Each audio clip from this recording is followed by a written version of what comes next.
What's going on, everybody? It's your boy Rail back with another review, man. Yo, this is Game of Thrones Season 3, Episode 1. Oh yeah, a new season, a new start. And I gotta say, I gotta out the gate give this episode a 10. It is the best. It's one of it's a hard ass start to a new season. Like, if you really transform yourself back in the time when we had to wait a year for these to come out, the way season 2 ended, and imagine waiting a whole year to hear that just to see that intro, and then to be blessed with an episode like this, like it took no time off. Like, it got right to the shits. And nobody appreciates that more than me. So first we got oh my god. Oh. First we got Jon Snow north of the wall. Alright? He has killed one of the wildlings' main ops in an attempt to save his own ass. And he finally gets to see the king beyond the wall. He goes in and we see our boy Tormund. Oh yeah, the red beard. And then, but what I like more, before he even meets Mansfield, whatever that fucking name is, he sees a giant. This is our first glimpse into what we've always been hearing. Dragons, giants, White Walkers. This fucking season, we're like, oh yeah. They are playing no games. Out the gate, you got Sam running, terrified for his life of a White Walker.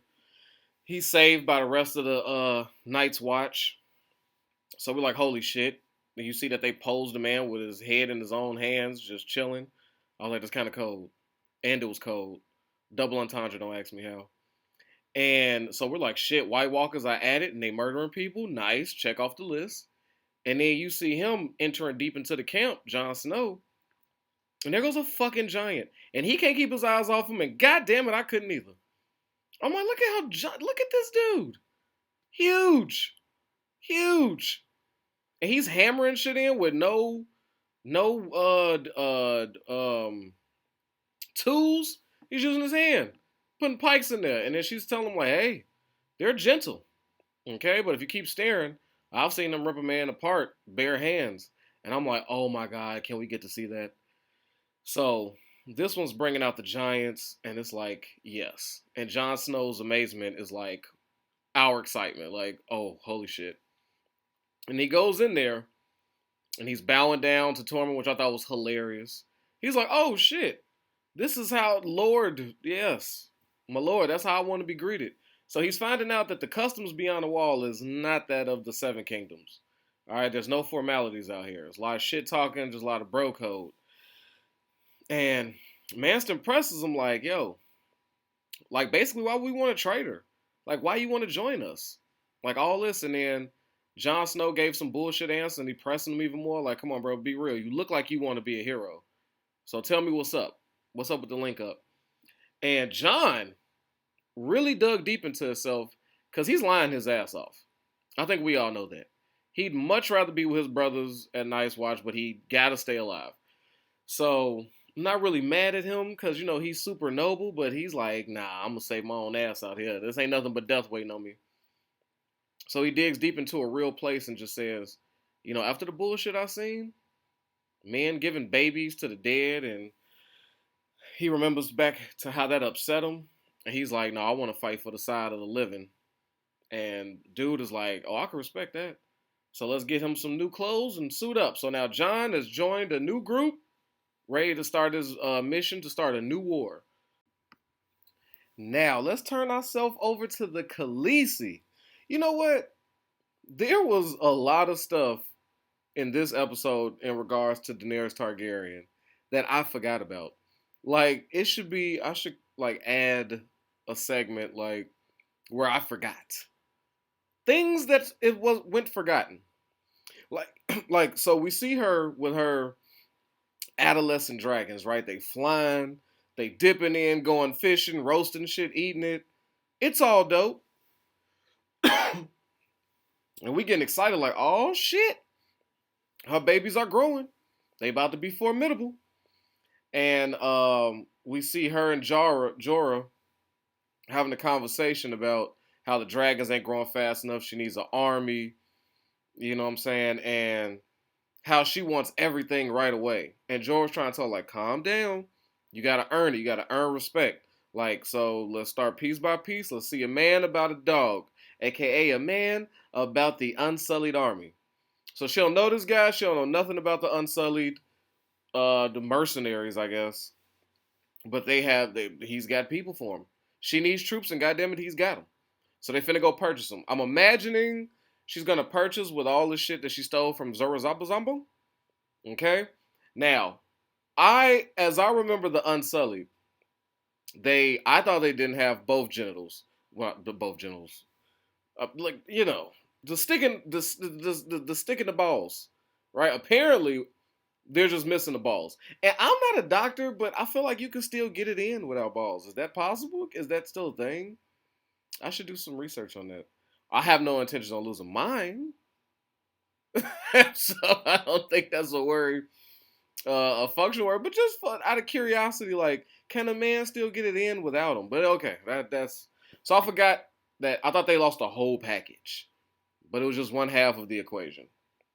And how powerful that equation, I don't know. But the other thing, as she's learning, I forgot that part of their training was that their final moment, they had to kill a baby in front of the mother that gave birth to it. I said, holy shit. So when she found out that, she's like, the fuck? And it's 8,000? Just like Daenerys said, that's 8,000 dead babies. I forgot the Unsullied was like that. That's a lot of dead babies. Holy shit. That's when you think about this army like, that's not real. Can't be. And we see my man talking dirty in that other language about her. Like, he's like, you Western whore, and he's just really landed on. But his sweet, fine ass translator is just being as nice as she can, clearing up all his misogynist, nasty shit that's coming out his mouth, and making it more presentable. And I forgot that my man, as a show of like the Unsullied, he cut off the nipple. Like, he just took that nipple off and just threw the patch on. Like, yeah. And I was like, you know what? The Unsullied are different. Like, I don't even want to pinch my nipple too hard. Like, I'd break down. Like, you ever got the titty twister, like the purple nipple? Like, whoosh. That's debilitating. I couldn't imagine a person grabbing it and chopping it off. I'm like, and not even peak a word. So right now, the Unsullied are looking like terrorists. They're like fucking dangerous. Also, what I forgot about was the Warlock's attempt on Daenerys' life out there. Like, we saw Daenerys following that little girl with the ball because Dany, she loves children, she loves fun, she loves to be in the moment. I mean, to be fair, the way she grew up with that brother of hers, the bad Viserys, I can't believe he shares a name with the greatest king in Westeros that the Westeros has ever seen, King Viserys. Like, I'm so mad that her brother is named after him. And I'm down to argue with you who was the best king. Like, I don't know a better king than Viserys, but I'm not gonna do it. I'm not gonna do it. Y'all know how I get when we start talking about King Viserys and House of the Dragon. I get very emotional. I get really impassionate. That's my man's. I'm gonna miss him. I miss him now. Okay, low key, I miss that show, even though I hate everybody on it now. But anyway, yeah, so I would imagine growing up with a brother like that, she didn't have too much fun. There was not too many smiles to be shared, so she's getting it all in right now. Also, another thing what we're learning about Daenerys is that she's really heavy on the slave shit. Like, before, she was kind of building up to it, like, oh, these are slaves? Like, ew, like, that's a turnoff. Now she's heavy into no, these are 8,000 dead babies. These fucking people are slaves. And Jorah was like, look, man, where would you rather have the Unsullied? Like, I cannot imagine the job that Jorah has upon him. Like, he is trying to raise this woman. Like, he's in love with her, but he's trying to raise her into a queen. He just has so much on him. And, it's like, okay. So he's just trying to school her. Like, look, we need this fucking army. Because he's brokering all type of deals. And she just could come through and shit on it like there's several options. So he's like, look, man, you could take them better with you than anybody else. Like, you don't have to treat them like slaves. Like, you show them a different world. I'm personally thinking, how the fuck she's supposed to feed 8,000 people? That's how I'm feeling. But yes, like I said, I forgot about the attack on her life by the warlocks, right? As she followed that child, and then that scorpion came out that ball was about to fuck her up until the one of the realest Lord Commanders to ever walk Westeros came and saved her and pledged his allegiance to her. And Jorah's taken aback. He's like, oh, this is like the greatest warrior of all of Westeros. I can't believe he's fucking here. He's like in awe of dude. Danny's like, oh, I guess I'm that bitch. Like, my name is ringing out in these streets. So right now, it's looking real good for Danny. She's out here window shopping, ballless men that are proficient in the short sword and all forms of spears. And she's got some dragons. Danny's gaining some speed. She's gaining some speed this episode, so they came out rocking with Daenerys Targaryen. They did not fuck around. As far as Robb, where did he go? Like, I've watched this episode, I paid attention. I don't know, where was he at when he saw all those dead bodies? Was he at home? Was he back at home? Is that what the Iron Islanders did? Where is he at? And whose people are murdered? Like, I know they know the man that's dead. He imprisoned his mother. It's looking bad for Robb right now. Like, as Danny rising, Robb is falling. But I couldn't remember.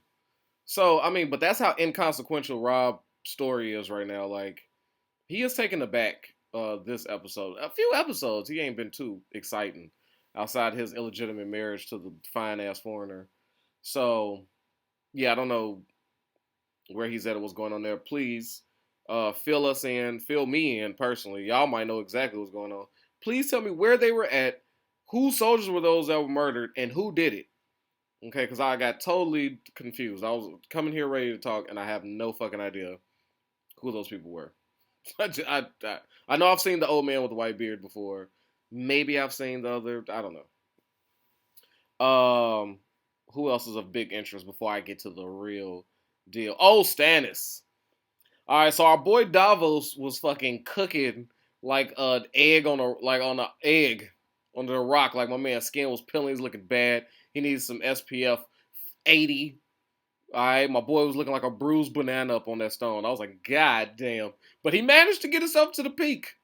Okay? Flagging down ships. And what was interesting was, I was like, as I'm watching, I'm like, holy shit. When dude came to, like, save him, he's like, well, which king did you serve?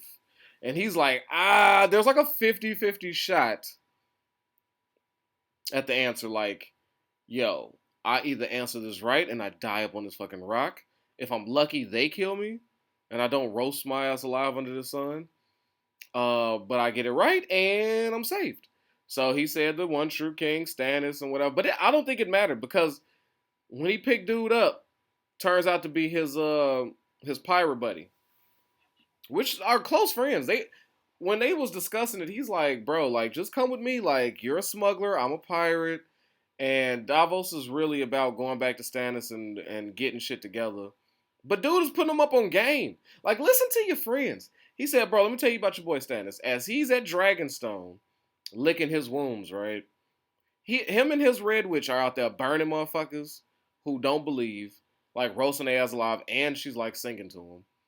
He won't see nobody but her, and she's got him high as hell staring into flames, seeing shit. So I don't know. And then Davos like, well, I gotta get closer because I need to kill her. She's fucking.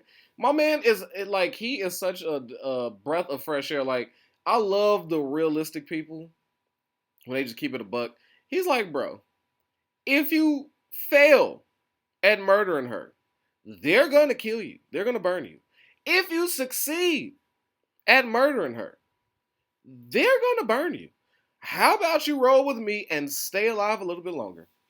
But he's talking about how, oh, if you call yourself my friend, and I'm like, as a friend, he's doing way more. Actually, I would have just never took him. If that was really my homie, if I was in that situation, if I was Black Buddy, if I was the pirate, I looked at Davos and I said, well, bro, you're just going to have to hate me.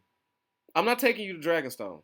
We're not going there. I'm not finna let you go down like this. You're a good dude. Maybe you just need to eat. Your son just died. You've been roasting on top of a rock for God knows how long. Look at your skin. Look at your skin. Get some goddamn somebody bring in some cocoa butter. Like fix that shit. Like no, I just would have never took my man's. I'm not gonna willingly allow my man to just go like commit suicide. It's not gonna happen. Not if I can save it. Now, if he wants to run away from me and make it to Dragonstone's, oh, God bless him. But I'm not gonna just willingly take him. So you know. But yeah, Davos tried it. He got up in there with Stannis. He tried it, and she spent the whole narrative. She like, oh yeah, I heard all y'all burned alive from the wildfire. Yeah, if I was there, nobody would have burned. If I was there, y'all would have won. But oh, was I there? Hell no. And I heard it was you, Davos. So this is your fault. So she just spent that whole shit on my man's. And he's looking bad. So now he attempted to murder her, and he got scooped away. And Stannis is a psycho now. Like, he's lost it. It's over for him. It's over for him. Now, another interesting, well, all is at King's Landing. The meat of this episode really was really at King's Landing, like the good shit. Right? So first I want to talk about poor Sansa, Shay, and the creepy Uncle Littlefinger. Like right now we see we see him creeping on her. Like he's manipulating her. She's playing the game of where that ship is going. Shay couldn't even be more at least interested. Right? And the important things that you see there is him getting close to Sansa, him accepting like he was looking at Sansa like, you know what, I could take this one. This could be the one for me. So he's over there like, what y'all call grooming. He's giving me big groom vibes. He's trying to look like he's grooming Sansa, right? And it's further supported because what's my girl name, man? The fine ass redhead whore. I mean, I know that sounds bad, but like that's exactly what she is, and that's exactly her profession. She's a fine lady with red hair. She's a hoe. Like she's a whore. Like there's nothing wrong with that. That's what it is. So that conversation between her and Shay, she's like, "Hey, look at where we came. Hey, we started from the bottom. Now we here."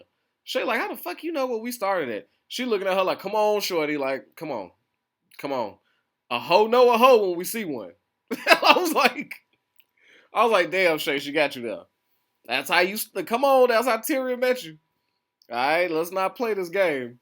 She like, come on, ma. There's nothing wrong. I've been hoeing a long time. All right, I know a hoe when I see one. You'll find one, but look, you made it out of here. Look at us now, right? But she put real game on Shay. She was like, look, I don't give a fuck about none of that.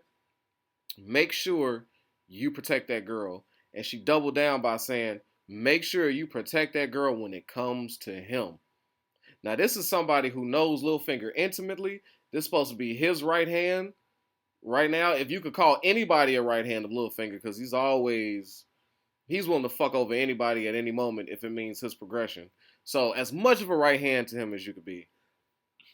And so that gives Shay some pause, and that lets all of us know that Littlefinger, yes, he is very dangerous, and Sansa is in trouble, right? But he's whispering to her, talking about, I could get you back home, I could reunite you, and he keeps talking about Arya, like, yeah, back with your sister, like Arya's alive, like you see, this motherfucker ain't seen Arya. He thought he saw her. He has no idea of her whereabouts, and we didn't get Arya this episode, which I'm disappointed because she left with such a great. With that whole face change with Homeboy. So we're like really, I'm like really interested in her story and where that progresses. But now to the nitty gritty, man. My boy Tyrion versus Tywin versus Cersei Lannister. God, this was pure genius. So let's start with Tyrion versus Cersei. Tyrion's paranoid. He needs Bronn to bring his ass in there. You know what I'm saying? People's asking to see him. He's terrified for his life. He's basically in like a tiny prison. He can't trust nobody except for his squire, who's been holding it down. Salute to the squire. I don't feel like he gets enough respect. But he stops Bronn. Oh my God. When the squire goes and gets Bronn, Let me tell you the genius acting in that episode. Braun laying there, fine ass woman right there, wearing nothing but a fucking a mini window curtain, right? You know what do you like? I know it's like a sash, like some underwear, but what do you call things? Like a piece of a curtain. It's just a flap. All right, a little rope and a little window curtain, and that's all that keeps you in between that and the glory. So it's beautiful to see his frustration when he's right there and she's talking crazy. Like, no, don't use your hands, take that off. Use your mouth. And Brian, like, yes, yes, I'm here for this. Yeah. So he's all pumped up, and the squire comes in talking about Tyrion needs him, and he's like, boy, if you don't get the fuck up out of here, just back up wherever the fuck you came from, go outside. All right, just let's pretend like this ain't happening. And then the squire presses again, and just the frustration on his face when he's right there. He got this bad motherfucker. He just wanted. He's like, I will kill you. Like I felt that in a spiritual moment. Like too many guys have been in that situation where you're fucking right there, like you are, you where you want to be in your zone, and you just are filled with this fucking hate for the person that's interrupting this moment. And Braun captured it brilliantly with his face and that line, and I was dying laughing. I felt my man's on that one. But yeah, so now Bronn steps up to go meet with Tyrion. But meanwhile, Cersei makes a visit to him. And he don't even want to let her in. Because he knows that dude tried to kill her, and he knows by order of Cersei. So, 1+1 is not 5. It's 2. It's real easy. He's scared of his sister for trying to attempt to kill him outside. And she's like, oh, open the fucking door. Like, nobody's trying to kill you. Like, no worries. Like, so they come in, they hold that conversation. And she's just nosy. She's like, why you want to talk to daddy? Like, what the fuck you got to talk to him about? You about to share you about to sully my, like, what you about to do? Because I don't trust you, you little lying piece of shit. She just basically laid it out there. And he's like, why are you so concerned? I just want to meet my father. Like, I got injured in battle. I protected the city. Nobody fucking came to check on me. I just want to holler at my pops. Is that a problem? But Cersei is, like, uneasy because she knows that Tyrion is never that easy with Tyrion. And he does have a way with words. So she's just there trying to pry to see if she can rile up some shit that she couldn't. So their conversation was just a little fun. Sister brother hate convo, which I enjoyed. But he links up with Bronn, and Bronn's telling him, like, look, man, I'm a knight now. I need some more money. I love that conversation. Tyrion's like, I thought we was friends. Like, yeah, but I'm a sell sword, which means I sell my sword. I don't loan it out to friends. I said Bronn might be, I don't know. I think he might be one of the best characters. Like, he is so dope. Like, he is slaying his role in particular. Like, he's just one of the best.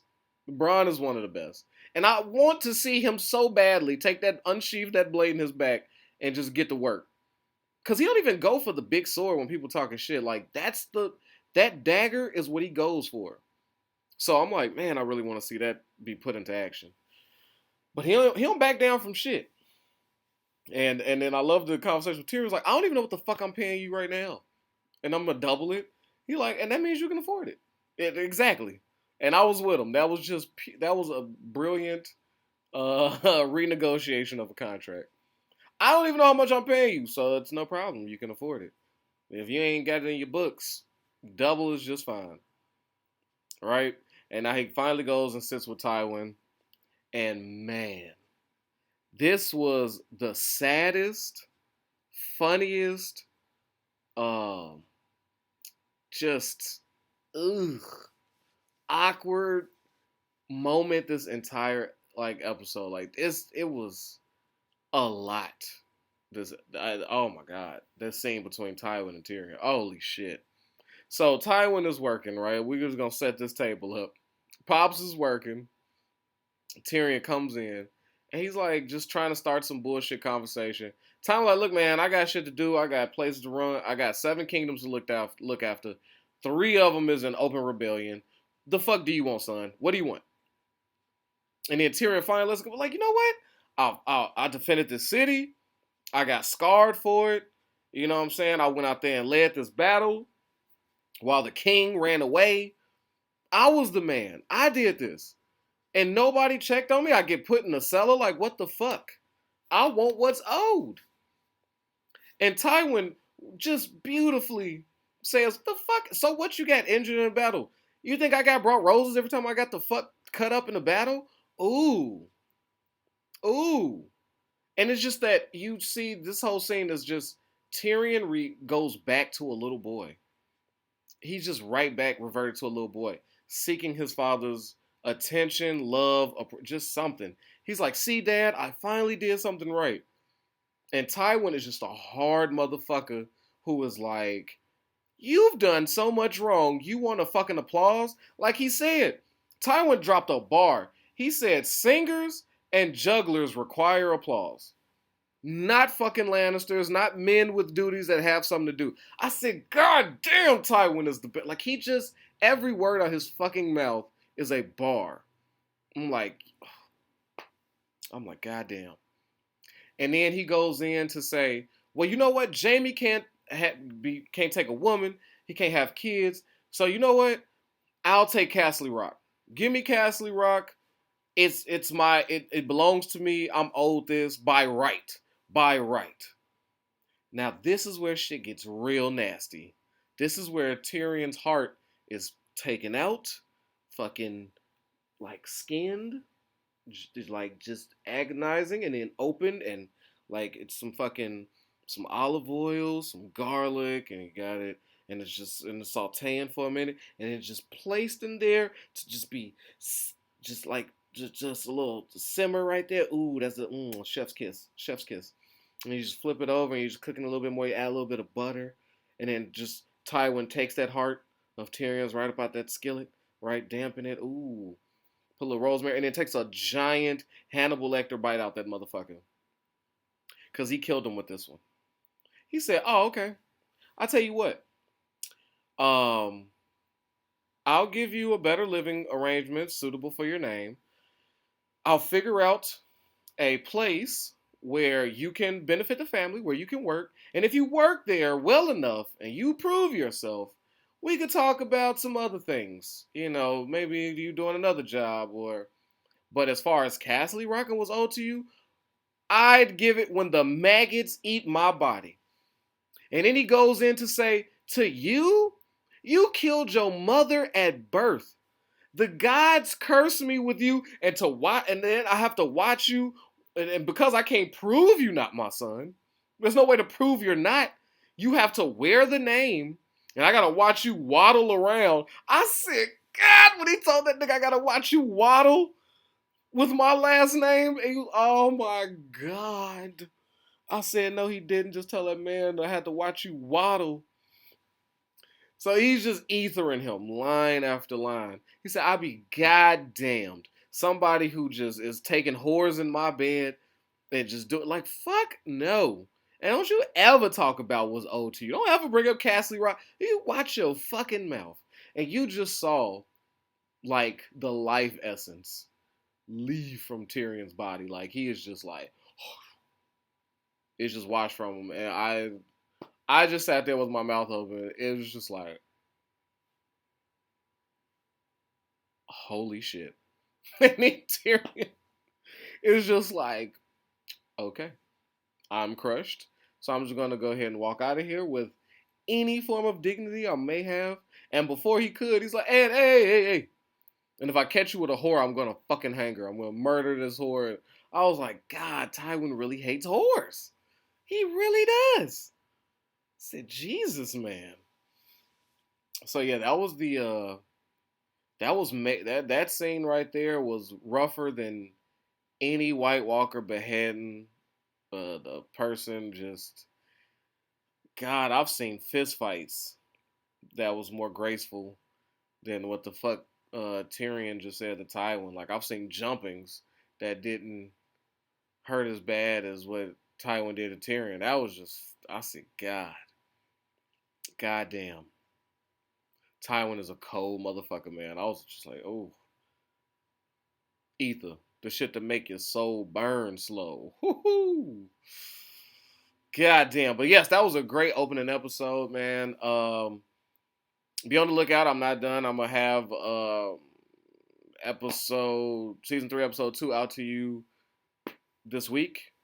as well as some more sons. So with that, man, protect your health, yourself, your wealth. Your boy Real is out of here, man. Peace. Yo, I know I don't need no introduction, but y'all know who it is, man. It's your boy Hollywood Real, and I appreciate you for sliding through and watching these videos. But you know what I need from you?